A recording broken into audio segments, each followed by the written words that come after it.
না। বিবাহ করার পরে যদি কেউ জেনা করে তাহলেও তাকে হত্যা করতে হবে, তাকে বাঁচানোর পৃথিবীতে কোনো পথঘাট নেই। যেটা এখন স্বাভাবিক পাপ, যেটা ঘরে ঘরে হচ্ছে, যেটা কোনো বড় জটিল ব্যাপার নয়, এত বড় জটিল ব্যাপার, তাকে বাঁচানোর পৃথিবীতে কোনো পথই নেই।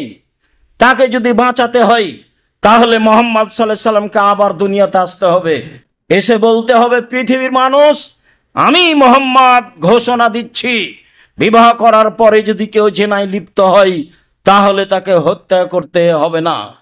যেহেতু তিনি আর কিয়ামত পর্যন্ত কোনোদিন আসবেন না, কাজে ঘোষণাও কোনোদিন আর হবে না। কাজে বিবাহ করার পরে জেনায় লিপ্ত হলে তাকে রক্ষা করার পৃথিবীতে কোনো পথ ঘাট বের হবে না। এটাই শরীয়ত। সম্মানিত দ্বীনি ভাই বোন, তারপর রাসূল সাল্লাল্লাহু আলাইহি ওয়াসাল্লাম বলেন, আইন শাদাল্লাহ শার ফিহে, মসজিদে কবিতা গাওয়া নিষেধ। তারপরে তিনি বললেন, অন্তুকামাল হুদুদ ফিহে, মসজিদে শাস্তি, নির্ধারিত শাস্তি লাগানো নিষেধ। নির্ধারিত শাস্তি কি? চুরি করেছে হাত কেটে দিতে হবে, এটা নির্ধারিত শাস্তি। অপবাদ লাগিয়েছে 80 লাঠি পিটাতে হবে, এটা নির্ধারিত শাস্তি। অবিবাহিত অবস্থায় জেনা করেছে 100 লাঠি পিটাতে হবে, এটা নির্ধারিত শাস্তি। যেগুলো শরীয়তে নির্ধারিত শাস্তি রয়েছে সেগুলো মসজিদে বাস্তবায়ন করা যাবে না। তাহলে বেশ কিছু নিষিদ্ধ মসজিদে তা ধারাবাহিকভাবে অবগত হচ্ছিলাম, যদিও মসজিদ অনেক কিছুর জায়গা, এরপরেও এসব কিছু মসজিদে করা যাবে না বলে রাসূল সাল্লাল্লাহু আলাইহি সাল্লাম বলেন, যা ধারাবাহিকভাবে আপনার সামনে পেশ করছিলাম সতর্কবাণীতে। তারপরে চলেন, রাসূল সাল্লাল্লাহু আলাইহি সাল্লাম বলেছেন, এজা রাআইতুম আইয়াবিয়া আয়াবতা ফিল মসজিদ ফাকুলু লা আরবাহাল্লাহু তিজারাতাক, তোমরা যদি কাউকে দেখতে পাও মসজিদে কোনো জিনিস কিনছে বা বিক্রি করছে, ক্রয় বিক্রয় করছে, তাহলে তোমরা উত্তর দিবা, আল্লাহ যেন তোমাদের ব্যবসায় বরকত দান না করেন। এটা আপনাকে বলতে হবে, এটা আদেশ, যেন তোমার এই ব্যবসায় আল্লাহ বরকত না দেয়। তিনি বললেন তারপরে, ওয়া ইন রাআইতুম আয়ানসুদা যাল্লাতা ফাকুলু লা রাদ্দাহাল্লাহু আলাইকা, তোমরা যদি শুনতে পাও মসজিদে হারানো জিনিস খুঁজছে, তাহলে বলবা, আল্লাহ তার এই হারানো জিনিস তুমি তাকে ফেরত দিবা না। এটা রাসূলের আদেশ। বুখারী মুসলিমে এসেছে, লাম তুবনা লিহাজা, হারানো জিনিস বিজ্ঞপ্তি দিতে হবে, প্রচার করতে হবে, এই জন্য মসজিদ নির্মাণ করা হয়নি। যা আমরা বুখারী মুসলিমের হাদিসে আগেই আংশিকভাবে অবগত ছিলাম। তাতে আমরা এ কথা অবগত হয়েছিলাম যে মসজিদে মরা মানুষের সংবাদ প্রচার করা যাবে না, মসজিদের মাইকিং করা যাবে না। কেন? সেটা হলো জাহেলি প্রথা। মরা মানুষের মরার সংবাদ দিতে হবে, হাদিস বুখারী মুসলিম। আবার মরা মানুষের মরা সংবাদ প্রচার করা নিষেধ, এটাও বুখারী মুসলিম। তাহলে সমাধা কি? যেটা জাহেলিয়াতের যুগের সাথে মিল খাবে, চিৎকার করে বলা হয়, অমুক নিবাসী তার নিজ বাসভবনে রাত 3টার সময় ইন্তেকাল করিয়েছে, মারহুমের জানাজা বিকাল 2টায় অনুষ্ঠিত হবে, সবাই আপনারা জানাজায় যোগদান করে অশেষ সবের ভাগীদারি হন। মরহুমের জানাজা, ও কি ক্ষমা পেয়েছে? মরহুম একটা শব্দ, এটা বলাও শিরক। আবার কেউ বলছে মারহুম মাগফুর, কেউ জানে না। আন্ধা কো আন্ধা পড়াতা হ্যায়, যে বলে সেও অন্ধ, যে শুনে সেও অন্ধ, দুইজনই সমান। যে মারা গেছে তাকে মাগফুর মারহুম বলা যাবে না, এতটুক বলা যাবে, আল্লাহ তাকে ক্ষমা করো, গাফার আল্লাহু লাহু, আল্লাহ তুমি তাকে ক্ষমা করো, রাহেমাহুল্লাহ, আল্লাহ তুমি তার প্রতি দয়া করো, এমন কথা বলা যায়। মাইকিং করে প্রচার করা চিরদিনের জন্য নিষিদ্ধ, এটা হারাম, এটা কুসংস্কার, জাহেলিয়াতের যুগের নীতি। সারা দুনিয়ার মানুষ যদি তার মরার মাইকিং করে তবুও তা বৈধ হবে না, তো অবশ্যই হারাম, তো অবশ্যই নিষিদ্ধ। বলছিলাম হাকিম ইবনে হিজাম রাদিয়াল্লাহু তাআলা আনহু বলেন, রাসূল সাল্লাল্লাহু আলাইহি ওয়াসাল্লাম বলেছেন, লা ইস্তাকাদু ফিল মসজিদে, মসজিদে কেসাস নেওয়া যাবে না, নিষেধ। কেসাস ভালোভাবে বুঝি, আমি আপনার ছেলেকে, আপনার ভাইকে, আপনাকে হত্যা করেছি, আপনি আমাকে হত্যা করে নেবেন, এর নাম কেসাস। এটা আল্লাহ বলেছেন কেসাস নিতে হবে।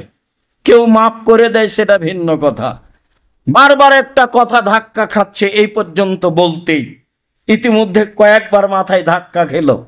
বলে রাখি সম্মানিত দিনী ভাই বোন, দুনিয়াতে 3টা পাপ আছে যাতে মানুষকে হত্যা করতে হয়, তবে 2টা পাপে বাঁচার পথ আছে, একটা পাপে বাঁচার পথ নেই। 3টা পাপের কারণে মানুষকে হত্যা করতে হয়। 1, কেসাস। আপনি যদি আমাকে হত্যা করেন, আমার বাপ মা ছেলে মেয়ে আপনাকে হত্যা করে নেবে, এ কথাই ঠিক। তবে আমার বাপ মা যদি মাফ করে দেয়, ঠিক আছে, ঠিক আছে, আপনাকে কেসাসের জন্য ফাঁসির মঞ্চে নিয়ে আসা হয়েছে, ফাঁস গলায় দেওয়া হয়েছে, আমাদের পক্ষ থেকে বলা হচ্ছে মাফ করলাম, মাফ করলাম, মাফ করলাম, তাহলে ফাঁসির মঞ্চ থেকে নামিয়ে নিতে হবে, ফাঁসি হবে না, মাফ হয়ে গেছে। 2, কেউ যদি মোরতাদ হয়ে যায়, বলে আমি ইসলাম ধর্ম ত্যাগ করলাম, বলে গাভীর দুধ হারাম, বলে মদ হালাল, এইরকম যদি বলে, তাহলে তাকে হত্যা করতে হবে। তারও বাঁচার পথ আছে, তাকেও ফাঁসির মঞ্চে নিয়ে যাওয়া হয়েছে। ও বলছে আমি তওবা করলাম, আমার ভুল হয়েছে, গাভীর দুধ হালাল, মদ হারাম। স্বীকৃতি দিলে তাকে ফাঁসির মঞ্চ থেকে নামিয়ে দিতে হবে, তার ফাঁসি হবে না। বিবাহ করার পরে যদি কেউ জেনা করে, তাহলেও তাকে হত্যা করতে হবে, তাকে বাঁচানোর পৃথিবীতে কোনো পথঘাট নেই।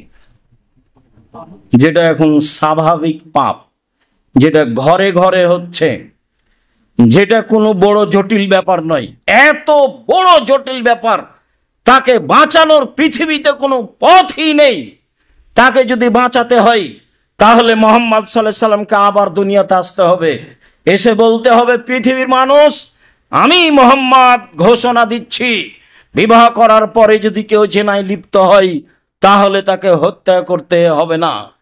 যেহেতু তিনি আর কিয়ামত পর্যন্ত কোনোদিন আসবেন না, কাজে ঘোষণাও কোনোদিন আর হবে না, কাজে বিবাহ করার পরে জেনায় লিপ্ত হলে তাকে রক্ষা করার পৃথিবীতে কোনো পথ ঘাট বের হবে না। এটাই শরীয়ত। সম্মানিত দিনী ভাই বোন, তারপর রাসূল সাল্লাল্লাহু আলাইহি ওয়াসাল্লাম বলেন, আইন শাদাল্লাহ শার ফিহে, মসজিদে কবিতা গাওয়া নিষেধ। তারপরে তিনি বললেন অন্তুকামাল হুদুদ ফিহে, মসজিদে শাস্তি, নির্ধারিত শাস্তি লাগানো নিষেধ। নির্ধারিত শাস্তি কি? চুরি করেছে হাত কেটে দিতে হবে, এটা নির্ধারিত শাস্তি। অপবাদ লাগিয়েছে 80 লাঠি পিটাতে হবে, এটা নির্ধারিত শাস্তি। অবিবাহিত অবস্থায় জেনা করেছে 100 লাঠি পিটাতে হবে, এটা নির্ধারিত শাস্তি। যেগুলো শরীয়তে নির্ধারিত শাস্তি রয়েছে, সেগুলো মসজিদে বাস্তবায়ন করা যাবে না। তাহলে বেশ কিছু নিষিদ্ধ মসজিদে, তা ধারাবাহিকভাবে অবগত হচ্ছিলাম। যদিও মসজিদ অনেক কিছুর জায়গা, এরপরেও এসব কিছু মসজিদে করা যাবে না বলে রাসূল সাল্লাল্লাহু আলাইহি সাল্লাম বলেন, যা ধারাবাহিকভাবে আপনার সামনে পেশ করছিলাম সতর্কবাণীতে। তারপরে চলেন আমরা আবার পরিষ্কার পরিচ্ছন্নতায় ফিরে যাই। আয়েশা রাদিয়াল্লাহু তাআলা আনহা বলেন, রাসূল সাল্লাল্লাহু আলাইহি ওয়াসাল্লাম বলেছেন, আদেশ করেছেন, বেনাইল মসজিদ ফিদ্দুর, পাড়ায় পাড়ায় মসজিদ তৈরি করো এবং তাকে পরিষ্কার পরিচ্ছন্ন রাখো। পরিষ্কার পরিচ্ছন্নের বিষয়টি অতীব জরুরি। সাহেব ইবনে খাল্লাদ বলেন, হুয়া রাজুলুন মিন আসহাবি রাসূলিল্লাহ সাল্লাল্লাহু আলাইহি ওয়াসাল্লাম, সাহেব নু খাল্লাদ একজন সাহাবী, কালা ইন্না রাজুলান আম্মান নাসা, তিনি একটা লোককে দেখলেন জনগণের এমামতি করছে। ফাবাসাকা ফিল কিবলা, সে এমামতি করাকালীন সামনের দিকে থুথু ফেলে দিল। এই অবস্থা আল্লাহর নবী দেখলেন।